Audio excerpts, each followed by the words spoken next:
Do not f with America's boats. We do not like that shit. Boats, gas, and cow fee. You mess with America's cow fee and it's over. America obliterates half of Iran's navy in 8 hours. Operation Praying Mantis. Today we're talking about Operation Praying Mantis. All right, important background info. 1980, Iraq decided to invade Iran. Why? Don't really care. Not pertinent to the story. However, at the end of that war, Iran decides, hey, we're going to pull a page out of the old Art of War by Sun Tzu. We're going to cut off the enemy supply lines, deprive the enemy of nice things. It's going to work out great. Iraq's got a weak navy. We're going to wipe out their navy, and then every time they send out an oil tanker through the Persian Gulf, we're going to blow that up. So they can't sell any liquid dinosaur. They can't make any money. They go broke. We win the war. Hooray. It's a solid plan. So they do exactly that. Then Kuwait comes out of left field and they're like, hey, we've been financially backing Iraq through this entire war for the past 7 years. We need to make sure they win so we can get our money back. So we're going to go ahead and let Iraq use our oil tankers to export oil. So Iran is like, well, that's an easy problem to solve. I'll just blow up all the Kuwaiti oil tankers as well, which is exactly what they do. But here's the catch. Kuwait at this point in time is like the one major exporter of oil that wasn't really part of OPEC, meaning that they were selling oil on the global market significantly cheaper than everybody else, driving down the entire oil market. And now that their oil tankers are getting blown up as well, it means that Kuwait can no longer sell oil on the cheap,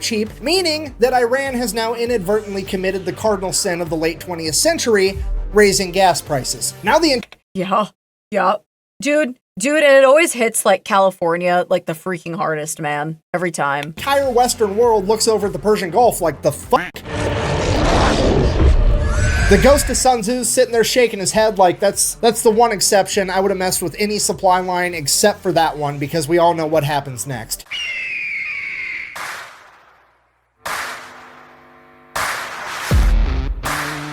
Yeah, America then proceeds to assemble the largest naval convoy operation since World War II, send them into the Persian Gulf to protect Kuwaiti oil tankers. It is at this moment that Iran should have been like, well, that's unfortunate, time to figure out plan B because this obviously is not going to work out. However, they decide that they're going to double down. What they're going to do is they're going to take a bunch of magnetic underwater mines and they're just going to spread them out all over the Persian Gulf in international waters, and that's not going to have any consequences at all. So fast forward, April 14th, 1988, the USS Samuel B. Roberts, a guided missile frigate, which is basically brand new at this point, this is like its first big operation, is out there escorting a Kuwaiti oil tanker, and it runs into a minefield, hits a mine, blows up the keel of the ship. The keel is this bottom part right here. It like supports and stabilizes the structure of the entire ship, and it gets blown completely in half. At this point, the only thing holding this boat together is the actual deck. 1 second, everything's fine. The next second, there's a 15-foot wide hole in the bottom of your ship. Everything's on fire and water is rushing in. The USS Samuel B. Roberts took on half of its weight in water in the first minute. This is a catastrophic amount of damage that would sink 99% of ships, but as fate would have it,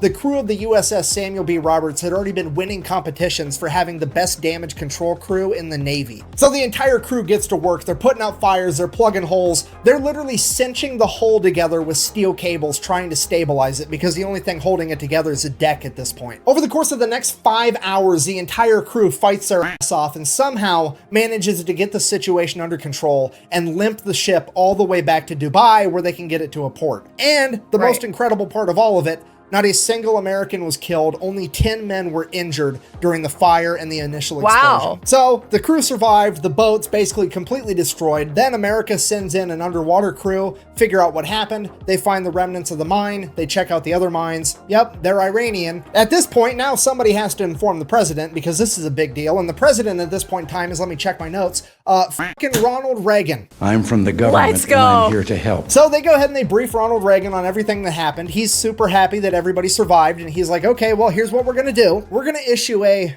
proportional response. And what the US Navy heard was awesome. All right, so here's the plan. Iran currently has 3 oil rigs in the Persian Gulf that are not being used for drilling oil, but as military bases for their naval operations. So the US Navy is going to go ahead and take out all 3 of those. Now, I don't really know what the guided missile frigate to oil rig exchange ratio is, but we're going to go ahead and err on the... Yeah, we're about to get part 2 of this video. No joke. Yeah, politically with this climate right now. Yeah, guys, we got to get a part 2 of this. Too tired to lift your joystick? Too sleepy to fight the endless undead hordes? Finally, the energy drink for you! Guaranteed to keep you up and about until the last match of the night. Our brand new cup is releasing on March 16th. 16th with a brand new original music video. This cup is limited time only for 14 days. And make sure to use my code for 10% off. Buy Gamersupps because mommy said so. Get wet. Get hydrated. And now back to the show. Out of caution and say that it's not quite proportional enough yet. So Iran also really only has like 2 modern naval vessels. That's the Iranian frigate Sahand and the Iranian frigate Sabatland. They're going to go ahead and take out at least one of those, maybe both. We'll see how proportional they want to get. And then by the time they get all that done, that should be a nice 8-hour work day. It'll be time to clock out and go get some ice cream. So in order to get all this done by quitting time, they're going to go ahead and establish 3 different surface attack groups. Each group is going to have 2 destroyers and 1 bonus ship. That bonus ship is either going to be an amphibious landing ship or a frigate. Either way, they're all going to be identified as Bravo, Charlie, and Delta. Bravo group is tasked with taking out 2 oil rigs, Charlie group is tasked with taking out the 1 remaining oil rig, and Delta's mission is to go hunt down those 2 frigates and take them out. And then, just for insurance purposes, we're also going to have the USS Enterprise parked right outside the Persian Gulf to provide air support, you know, in case we need it. So, April 18th, 1988, 4 days after the mining of the USS Samuel Roberts, OT subscribed. goes into full swing, and Bravo group shows up at their oil rig first. At which point they radio over to the oil rig and inform them that they will be blowing it up in 5 minutes and that they should all leave. So a bunch of people start leaving. They hop in tugboats and take off. Bravo group, seeing that they're making an honest effort to actually evacuate, agrees to give them 15 more minutes. So fast forward 20 minutes later, they send out another radio message, hey,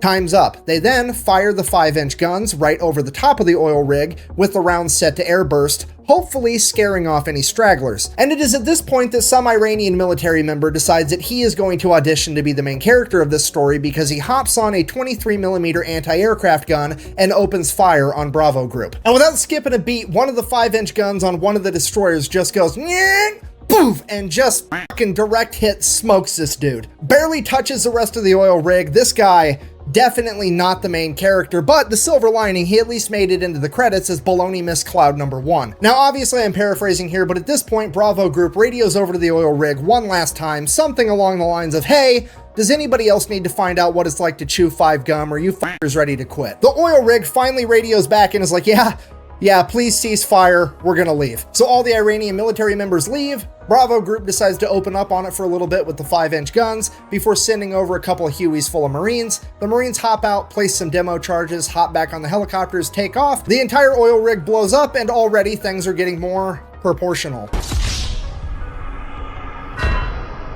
And while all that was happening, Charlie Group made it to their first oil rig as well, and pretty much the exact same thing played out. The only differences were Charlie Group didn't have Marines to place the demo charges, they had Navy SEALs, and when the Iranians opened up with the 23mm anti-aircraft guns, they just decided to keep firing 5-inch shells at the oil platform until it burst into flames and burnt the entire thing to the ground. At which point, the commander of the destroyer kind of looks over at the Navy SEALs and is like, sorry, I guess you guys get to sit this one out. Oh, mission got canceled?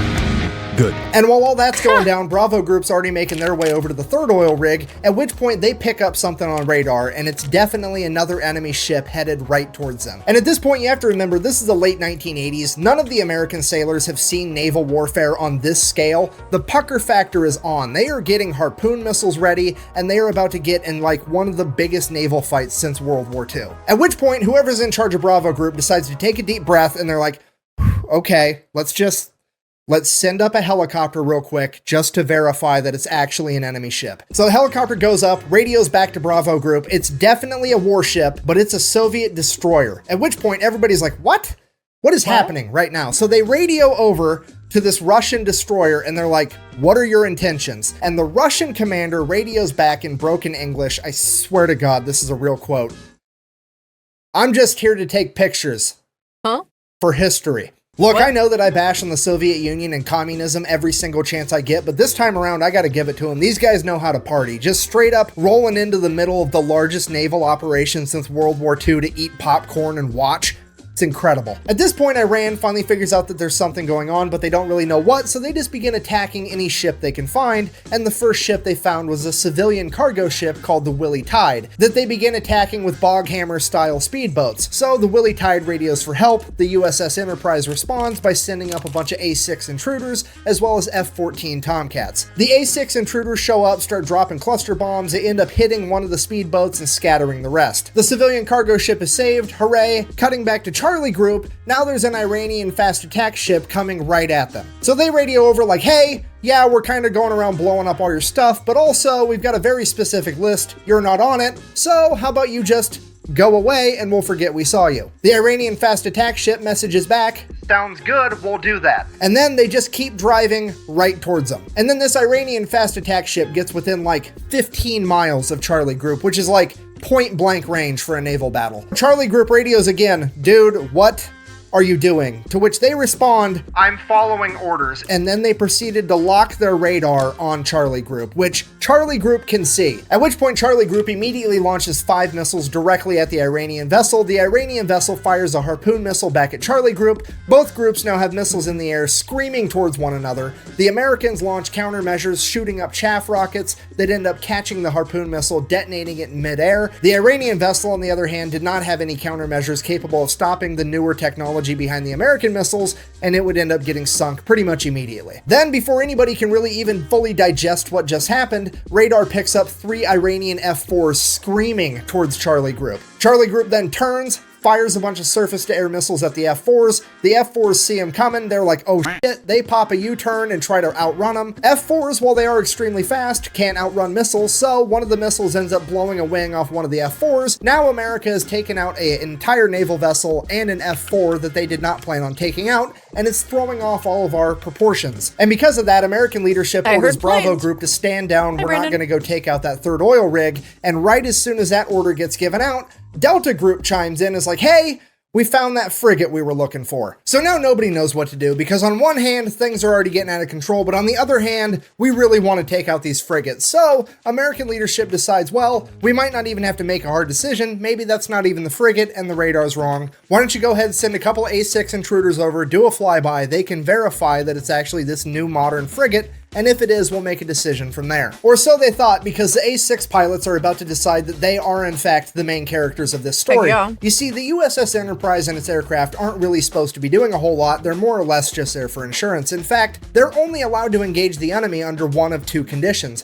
1, the President of the United States signs off on it, which is actually what happened with the speedboats earlier, or 2, they get fired upon first. So they got told to go fly by this boat to verify that it is in fact the new modern frigate, but they didn't get told how to fly by the boat, so they drop down 50 feet above the water and just gun it, and they buzz the entire ship. So the ship opens fire with its AA guns, but these planes are so low to the water, the AA guns can't actually aim down low enough, so all the anti-aircraft fire goes right over the top of them. They continue to stay low enough till they get out of anti-aircraft gun range, and then they pull up, at which point the ship launches a bunch of surface-to-air missiles at them. They drop chaff as a countermeasure, takes care of those, no big deal.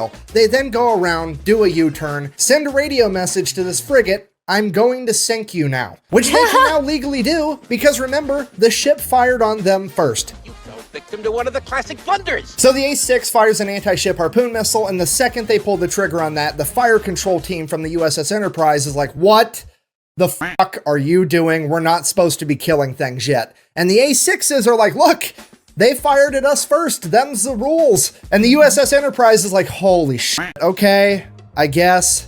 Let him have it. Then the harpoon missile finally makes impact. It's a bullseye. The A6s do a U-turn, go, drop another 500-pound laser-guided bomb right through the deck of this frigate, fly past it, do another U-turn, come back, drop a 1,000-pound bomb on it. Then they radio over to the Enterprise and like, yeah, it's definitely gonna sink. We're gonna head back. So the A6s take off, headed back to the Enterprise, and like 5 minutes later, Delta Group shows up with their warships and begin firing on the already sinking frigate. They hit the magazine, the frigate explodes, rapidly sinks to the ocean floor. At this point, naval leadership is like, okay, Jesus Christ, everybody stop killing things. We need to figure out what all happened. We got to keep this proportional, remember.